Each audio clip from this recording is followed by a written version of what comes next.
Les maths, les maths, les maths, les maths avec Nina et Ruben. Salut les amis. Aujourd'hui, Anne-Claire, elle va nous apprendre à reconnaître des situations de proportionnalité. Ah bon? Parce que c'est pas toujours proportionnel? Bah non, je crois pas. Enfin, on va voir. Allez, à tout à l'heure. Et oui, et commençons avec cet exemple. Alexis a 5 ans et mesure 100 cm. Quelles sont les grandeurs ici en jeu? La première, c'est l'âge. On nous dit qu'Alexis a 5 ans. Et la deuxième, c'est sa taille. On nous dit qu'il mesure 100 cm. Quelle est la relation entre la taille et l'âge? On sait que quand on est enfant, on grandit et donc plus on est âgé, plus on est grand. Cela dit, est-ce suffisant pour dire que la taille est proportionnelle à l'âge? La première chose à regarder pour répondre à cette question, c'est est-ce que quand l'une des grandeurs est égale à 0, l'autre l'est également? Donc quand Alexis avait 0 ans, c'est-à-dire au moment de sa naissance, mesurait-il 0 cm? La réponse bien sûr est non. Il mesurait probablement autour de 50 cm, qui est la taille moyenne d'un bébé à la naissance. Donc en aucun cas, la taille peut être proportionnelle à l'âge.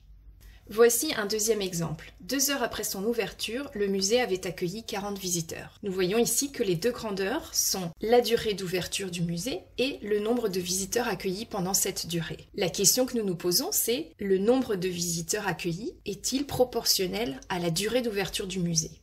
Première chose, on vérifie. Si la durée d'ouverture est 0, est-ce que le nombre de visiteurs est aussi 0?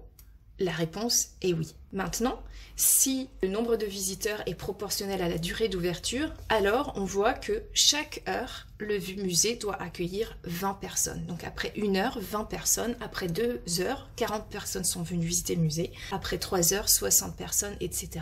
Et on sait bien qu'en général, le nombre de personnes ne va pas être le même pour chaque heure d'ouverture du musée. Il y a des heures de forte affluence, c'est-à-dire beaucoup de personnes viennent visiter le musée, tandis que peu de temps avant la fermeture, par exemple, il y aura sans doute beaucoup moins de personnes, ou bien à l'heure du déjeuner, etc. On peut donc conclure que, de manière générale, le nombre de visiteurs n'est pas proportionnel à la durée d'ouverture. Et finissons avec cette anecdote de Ruben sur le vendeur de fraises au marché qui disait 3 € la barquette, 4 barquettes pour 10 €. Alors 3 € la barquette, comme nous l'avons vu en détail dans les épisodes précédents, cela veut dire que pour chaque barquette on paye 3 €. Le prix payé pour un certain nombre de barquettes est évidemment proportionnel au nombre de barquettes. Maintenant, si 4 barquettes sont vendues à 10 € plutôt que 12, on voit bien qu'on va payer seulement 1 € pour la 4e barquette et non pas 3. Et en effet, sur la double droite graduée, on voit bien que le 10 € n'est pas aligné verticalement avec le 4 barquettes sur la droite du bas. Nous ne sommes plus ici dans la relation de proportionnalité du fait de cette offre promotionnelle. Le prix total payé n'est pas proportionnel au nombre de barquettes. Oh bah Ruben, en fait, t'avais raison là. Tu te souviens au tout début où on a vu la proportionnalité quand t'as dit qu'avec l'offre pour les barquettes de fraises, c'était pas proportionnel. Mais en fait, t'avais déjà tout compris. Ouais, enfin, en fait, non, tu sais, j'avais juste répété un truc que j'avais entendu. Ah bon? Bah dis donc, t'as répété un truc, mais t'étais même pas sûr que c'était vrai en fait.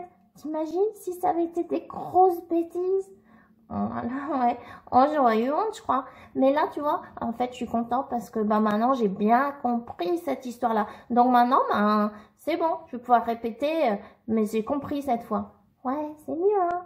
Ouais. Les maths, les maths, les maths, les maths avec Nina.